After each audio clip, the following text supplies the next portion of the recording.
ଦକ୍ଷିଣ ପୂର୍ବ ବଙ୍ଗୋପସାଗରରେ ସକ୍ରିୟ ରହିଛି ଘୂର୍ଣ୍ଣିବଳୟ। ଏହାର ପ୍ରଭାବରେ 20 ତାରିଖ ବେଳକୁ ଏକ ଲଘୁଚାପ କ୍ଷେତ୍ର ସୃଷ୍ଟି ହୋଇପାରେ। ଏନେଇ ଆକଳନ କରିଛି ଭାରତୀୟ ପାଣିପାଗ ବିଭାଗ।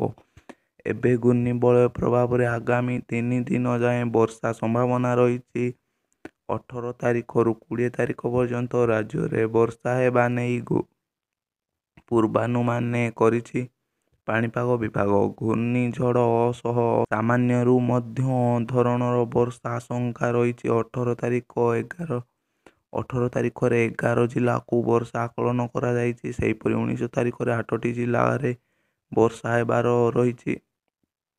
ସେହିପରି 20 ତାରିଖରେ 7ଟି ଜିଲ୍ଲାରେ ବର୍ଷା ହେବା ନେଇ ଆକଳନ କରିଛି ପାଣିପାଗ ବିଭାଗ। 21 ତାରିଖରୁ ପାଗ ବଦଳିବାର ନେଇ ପାଣିପାଗ ବିଭାଗ କେନ୍ଦ୍ର ପକ୍ଷରୁ ସୂଚନା ମିଳିଛି।